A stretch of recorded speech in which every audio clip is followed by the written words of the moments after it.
Welcome to New Hampshire's Business. I'm Fred Coker. There's a company in New Hampshire that counts as its customers Twitter, Netflix, Pfizer, the drug company, and CNBC.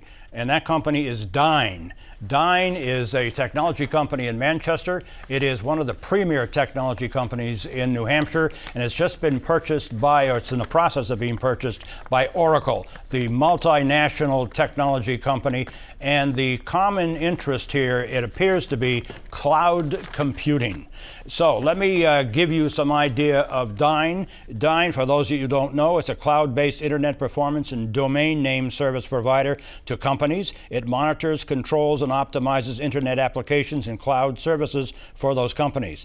They were founded in 2001. The customers include, as I said, Twitter, Netflix, CNBC, and Pfizer. They provide faster access and reduced page load times. They handle 40 billion transactions a day in Manchester, and they employ 400 people. With me, and then Oracle Corporation, let me just tell you a little bit about them. They're a multinational company. They develop and market database software and technology and cloud engineering systems and enterprise software. They say they're going to keep and grow Dyn in Manchester. With me to talk about this are two people who know this subject. One is Bob Sanders, reporter for New Hampshire Business Review, who just broke that story about a week ago, right? Right. And welcome to you. And then Matt Cookson, Executive Director of the New Hampshire High Technology Council, where Dyn has been a member. Bob, let me start with you. What do we know about this purchase?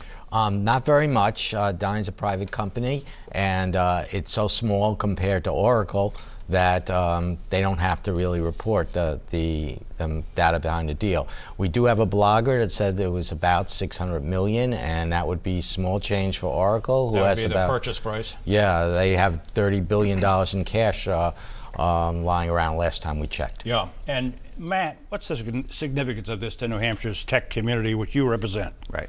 Well, Dyn's been a major player. We're very reassured to hear that Oracle wants to keep this presence, and we're going to have a company that's been very good to the community with an infusion of cash and a lot of entrepreneurs who are very passionate about the greater Manchester tech community. Yeah, and now Dyn, just to make it simple, Dyn does what? I know I said it in the introduction, but Dyn does what, Bob? They basically help companies, major companies, have their websites go faster and smoother, right, so that they'll be able to engage in commerce and secure. And secure, right. But cloud computing has become the technology of our time, and that's what appears to be the common thread here between these two companies, right, Matt? I would think so. I mean, it's a huge industry. Everything's going to the cloud, and Dyn has developed great systems, a solid reputation, fantastic customers, and they have a solid team that would be of value to a company like Oracle. What about job possibilities here? I know Dyn has said that they would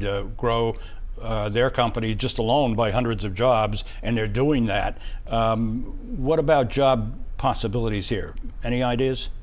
Well, whenever there's a merger, you're not sure. A lot of times companies say that nothing's going to change, but you really don't know until further down the road, because there could be some consolidation possibilities.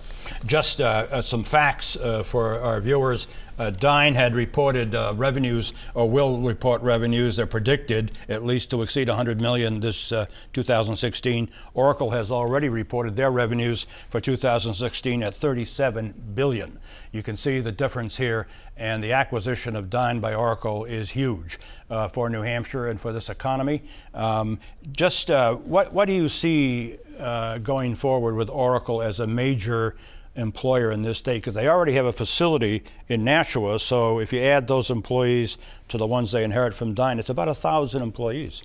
Right. So we've got a bigger player and a brand name and a Fortune 77 company now in our midst at the 1,000-person level, which is a great asset, and the resources of the current Dyn infrastructure. So I think it's a win-win. It's a win-win. Matt Cookson, who's Executive Director of the New Hampshire High Tech Council. Thank you. And Bob Sanders, reporter for New Hampshire Business Review. Thanks a lot. It's always a pleasure.